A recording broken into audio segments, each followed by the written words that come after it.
Now let's pray. Let me pray. God gave me a word here to share with you. First for myself, because I was thinking about myself when I prepared this. And the title of my message, the way up, it's down. As a Christian, the way up, it's down. And I have been learning this for all these years that I serve God, and I think I'm going to keep learning it till that I go with Jesus. Because it's not easy. But it's like that, no? God works in different ways, no? And in Mark chapter 10, I'm going to share with you about Mark chapter 10, no?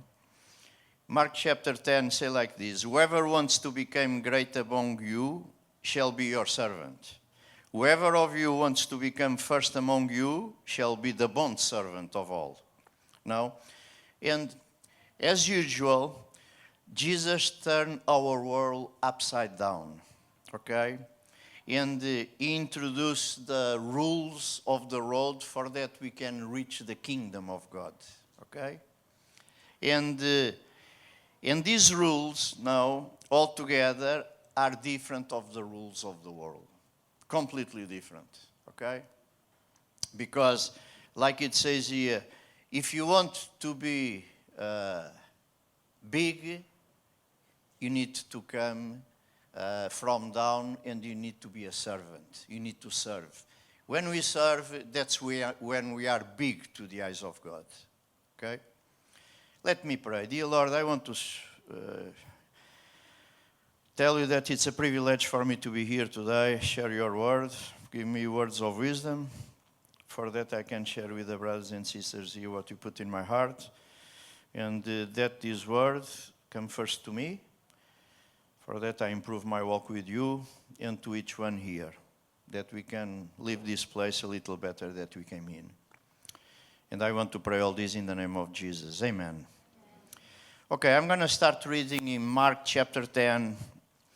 And I'm going to talk about a little about blind Bartimaeus, okay?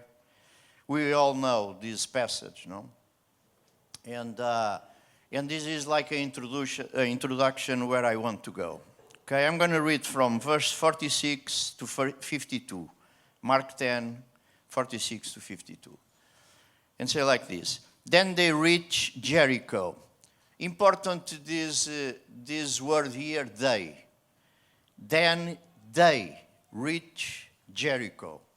And as Jesus and his disciples left town, a large crowd followed him. A blind beggar named Bartimaeus, son of Timaeus, was sitting beside the road. When Bartimaeus heard that Jesus of Nazareth was nearby, he began to shout, "Jesus, son of David, have mercy on me." "Be quiet," many of the other people yelled at him. But he only shouted louder, "Son of David, have mercy on me."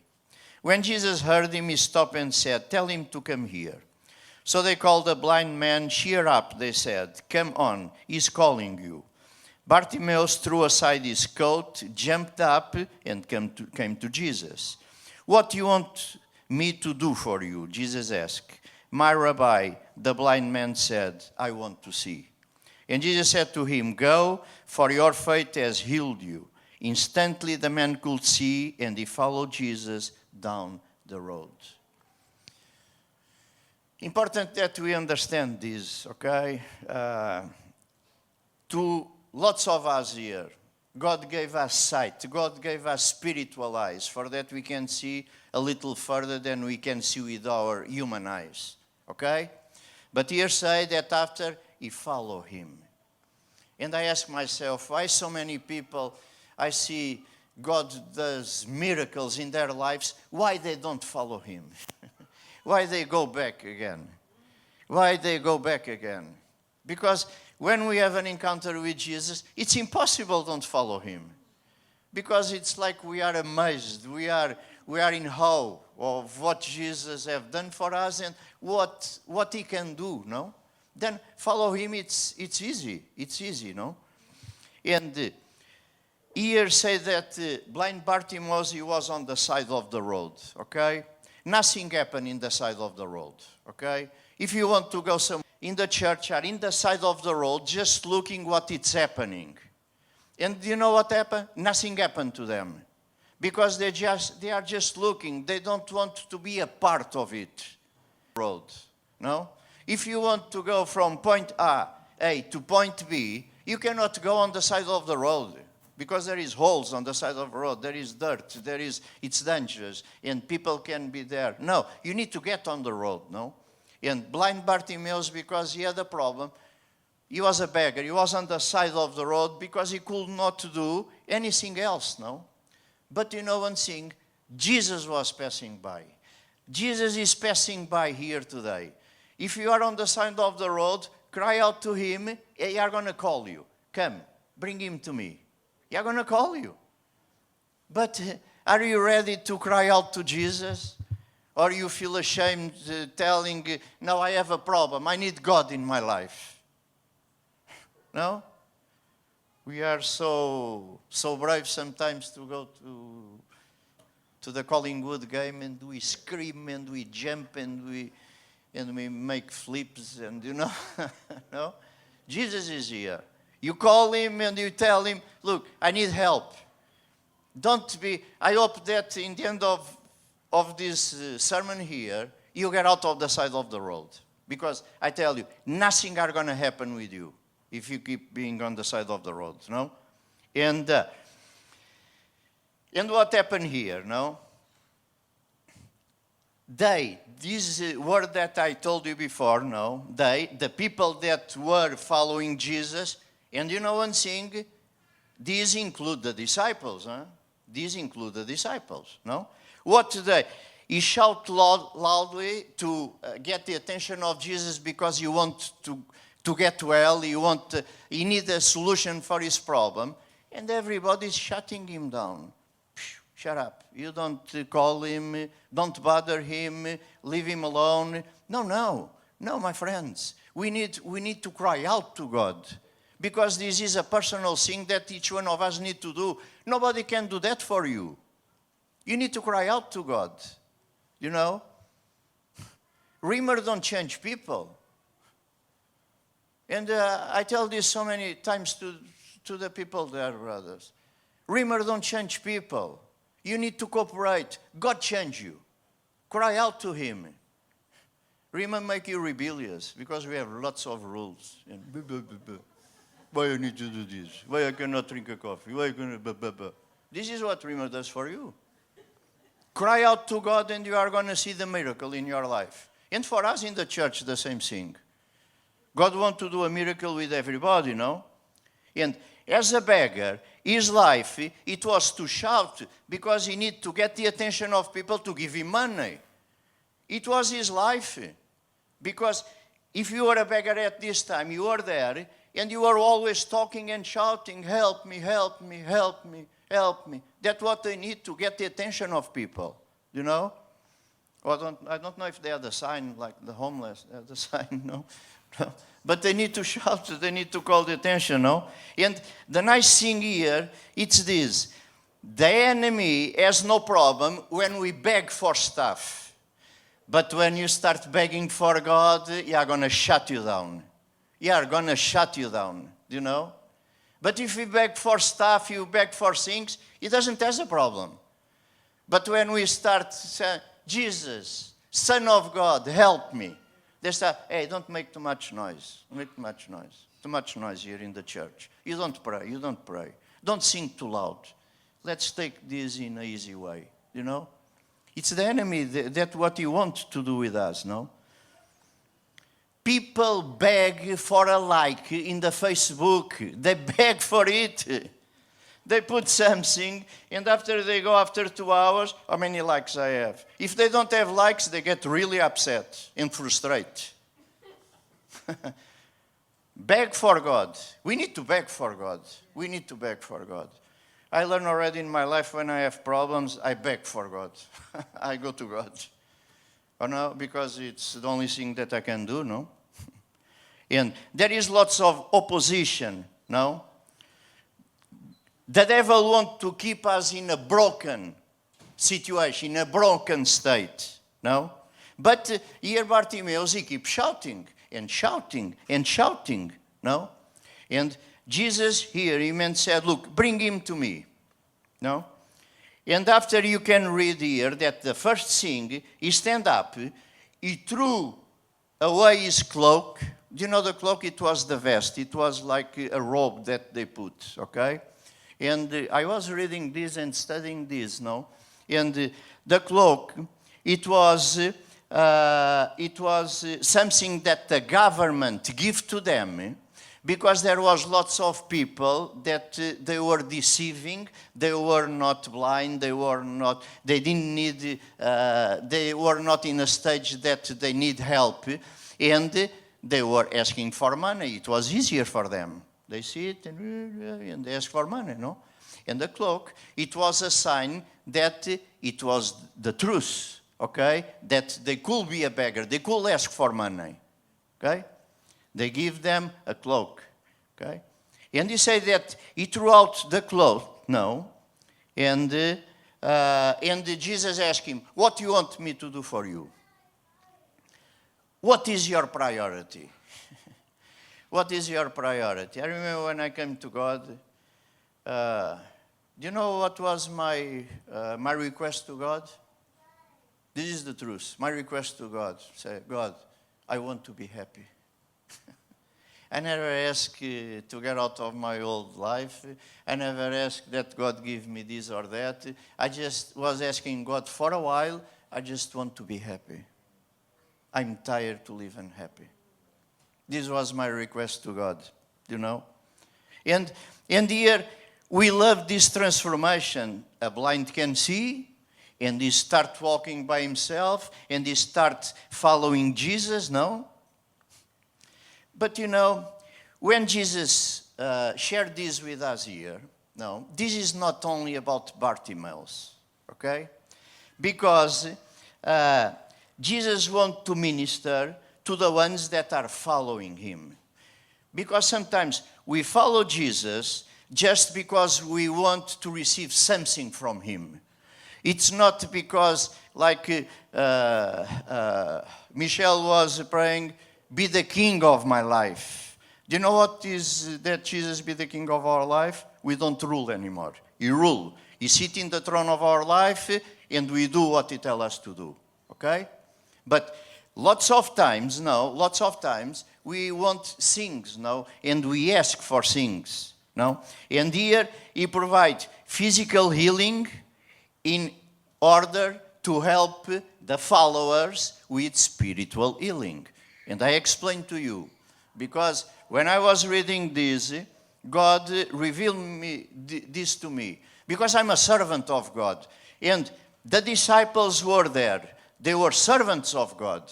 And the other ones, okay, people that were following Jesus, maybe some of them, they were in the ministry with Jesus. Because lots of people follow Jesus, no? No? And here we go back to the day, no? Who were they in verse 46? Say like this. And James and John, the sons of Zebedee, came up to him and said to him, Teacher, we want you to do for us whatever we ask of you. They were James and John. The request of James and John. Look, James and John at this situation here, at this time, they were following Jesus for almost 3 years. Huh? They saw miracles, they received teaching from Jesus, they saw everything. Okay? Look at the request of James and John. And I tell you one thing, this happened with me. we want a position of that people look at us and say, oh, Pastor Luis is so good. No, he's not good. He's not good. But it's our pride, it's our ego. This happened with me, okay? I'm preaching to me because every day I need to go down and down and down and down. That's my life with God. And for all of us, the same thing, okay? Look what they request. They are really cheeky. Look what they request. Verse 37. They reply, when you sit on your glorious throne, we want to sit in place of honor next to you, one on your right and the other on your left. Jesus answered. So Jesus called them together and said, you know that the rulers in this world lord it over their people, and officials flaunt their authority over those under them. But among you, it will be different. Whoever wants to be a leader among you must be your servant. And whoever wants to be first among you must be the slave of everyone else. For even the Son of Man came not to be served, but to serve others and to give his life as a ransom for many. You want to be a leader? The way up, it's down. And when I say a leader, not only in the ministry, in the church, in our family, for example. The way up, it's down. Because this is how the things of God work. No? The disciples were following Jesus, but their spiritual eyes, they were closed. And all that people that was following him. Look, the request of these two disciples. We want to sit one at your right side and the other one at your left. We want to be there in a place that everybody sees us. We want to be seen. We want to be seen. No? Jesus was healing Bartimaeus, but dealing with great issues of the disciples and his followers. Dealing with our issues here. When we read this passage, we can learn a lot for our personal life on this, you know? Because he's dealing with us. He's dealing with me. He's dealing with me here. Their spiritual vision was dimming, start going down, till that it disappear, no? We see miracles in others to deal with issues in our heart. Pay attention when something happened to another person, because maybe God is telling something to you that you can go in a better walk with him. Pay attention. Nothing happened by chance. Everything has a motive, okay? Maybe God is talking to you, no?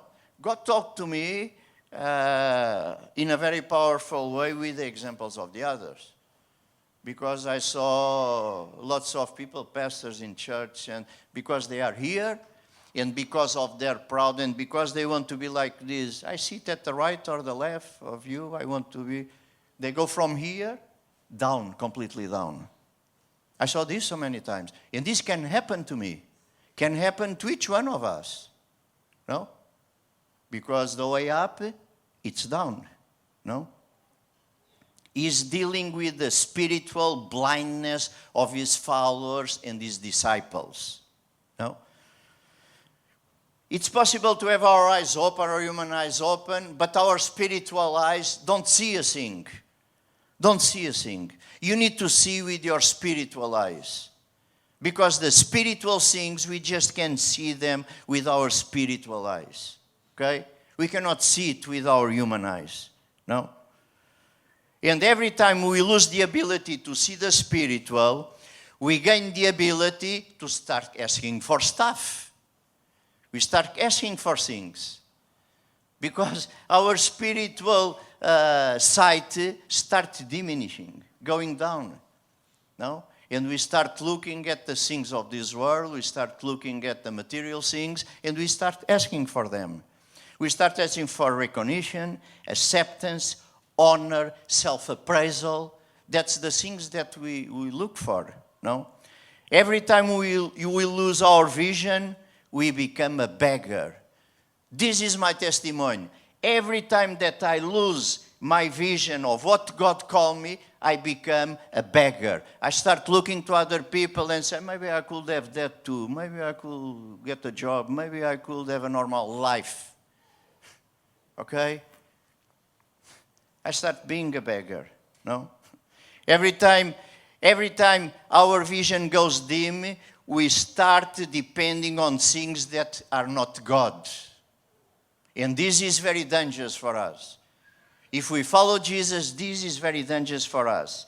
When we lose the ability to see, we gain the ability to need. Do you understand this? When we lose the ability to see, we gain the ability to need for things that sometimes we don't need. No? Verse 37, like the disciples. Verse 37, they reply, when you sit on your glorious throne, we want to sit in place of honor next to you, one on your right and the other on your left. No? We start asking for special seats on the table, and we forget the most important thing. Do you know what's the most important thing? We are at the table, and Jesus is there with us. We are at the table. If we are a little far away from Him, no worry. He's there with us. Do you know? We don't need to be in a position that everybody sees us. But we are there. And this is our blessing, no? When we start looking for special seats, we are just feeding our pride, our ego, and robbing the glory to God. Because this is the reality, robbing the glory to God. I tell you one thing, I really respect the founder of this, my senior pastor, Pastor Miguel Diaz in Spain. I respect him so much, all of us, so much. Because that man started from nothing, he had a vision, he sacrificed everything for the vision that God gave him. He has authority, brothers, a ministry in 70 countries. Millions of dollars. Millions of dollars. Okay? But when I say millions, I don't want to turn up, but millions of dollars. It's huge, this ministry. Okay? And you know one thing? That man in these last 40 years, he never changed his way of living. He lives in the same way when he started his ministry. He lives in community. He has a normal car.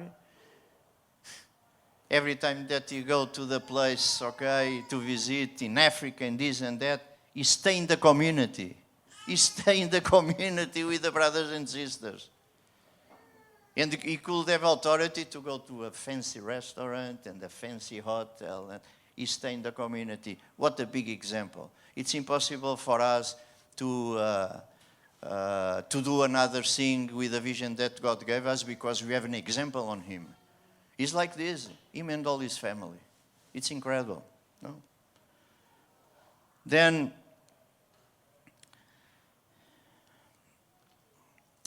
you know, sometimes we come to God like blind Bartimaeus before that Jesus make the miracle. No, we came to God for change, no?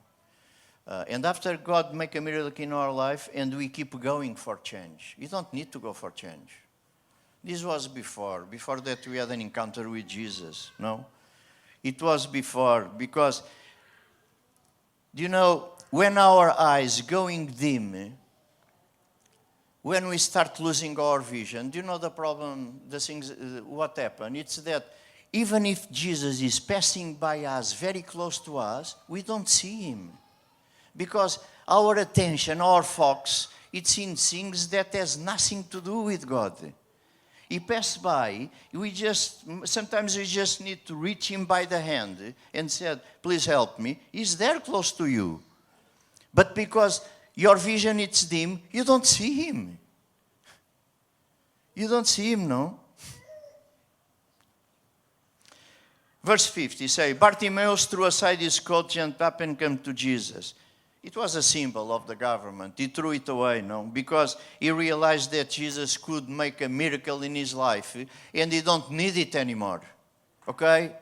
And when we have an encounter with Jesus, don't have a plan B. You don't need it anymore. The only plan good for you, it's plan A, the plan of God for you. You don't need to keep your plan B. It's not smart, okay? Throw away the coat. You don't need it anymore. You are no more a beggar. You are no more a beggar, no? We need to bring the cloak back to the church for the hustlers, okay? For the ones that sometimes they look one thing, but they are not. No? But God bring everything to the light now. Revelation chapter 2, verse 2 say, the letter to the church of Ephesians. I know your works, your toil, and your patience, endurance, patient endurance, and how you cannot bear with those who are evil, but have tested those who call themselves apostles and are not, and found them to be false. I know you are enduring patiently and bearing up for my name's sake, and you have not grown weary. But I have this against you, that you have abandoned the love you had at first.